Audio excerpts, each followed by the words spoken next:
మతం మరియు వర్గాల ఆధారంగా విభజించవద్దని, ప్రతి మనిషికి దేవుడికి ఆశ్రయించే హక్కు ఉందని శ్రీమద్ జగద్గురు శ్రీ రామానందాచార్య బోధించారని యూపీ సీఎం యోగి ఆదిత్యనాథ్ అన్నారు.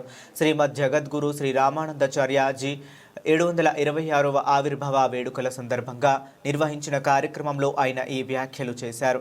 ఈ సందర్భంగా ముఖ్యమంత్రి మాట్లాడుతూ దైవిక గుణాలతో నిండిన ఒక గొప్ప వ్యక్తి దర్శనం ఆయన భావాలు తన కోసం కాదని ఇతరుల సంక్షేమం కోసమని చెప్పుకొచ్చారు.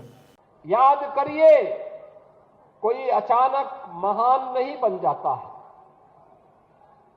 महानता के लिए उस प्रकार के दिव्य गुणों को अपने अंदर आत्मसात करने की सामर्थ्य भी होनी चाहिए। उस प्रकार का दृढ़ संकल्प भी होना चाहिए। उस प्रकार की दिव्य दृष्टि भी होनी चाहिए। एक सामान्य मनुष्य की दृष्टि सीमित होती है, अपने लिए सोचता है, परिवार के लिए सोचता है, उसकी दुनिया परिवार तक सीमित रहती है। लेकिन एक महामानव का ईश्वरीय गुणों से भरपूर किसी महामानव का जो दृष्टि होती है वह दिव्य होती है, कल्याण की होती है।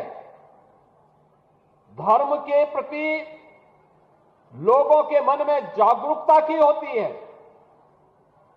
उनका भाव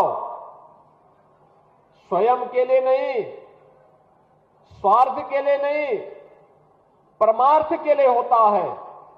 और यही कार्य इस धराधाम पर प्रकट होकर के पूज्यपाद श्रीमद जगद्गुरु रामानंदाचार्य भगवान ने किया था। 726 वर्ष पूर्व जिस धरा पर जन्म हुए थे वह कालखंड ऐसा था, याद करिए, वह कालखंड ऐसा था जब विदेशी हमले हो रहे थे, आक्रमणकारी सनातन धर्म को रौंदना चाहते थे। उनके लिए विदेशी आक्रांताओं ने साजिश रची थी समाज को तोड़ने के लिए, जाति के नाम पर बांटने के लिए। तमाम वादों के आधार पर सामाजिक ताने बाने को छिन्न भिन्न करने की साजिशें हो रही थी।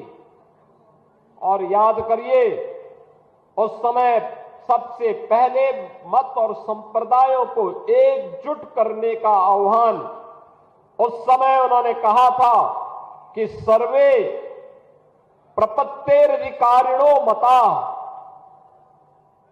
यानी सभी जन ईश्वर के चरणों में शरणागति के सदैव अधिकारी हैं। यह किसी ने उद्घोष किया था तो भगवान रामानंदाचार्य जी ने किया था।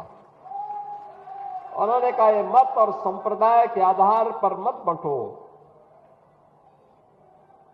उन्होंने कहा, ईश्वर की शरणागति लेने का अधिकार तो हर मनुष्य को है। और याद करिए,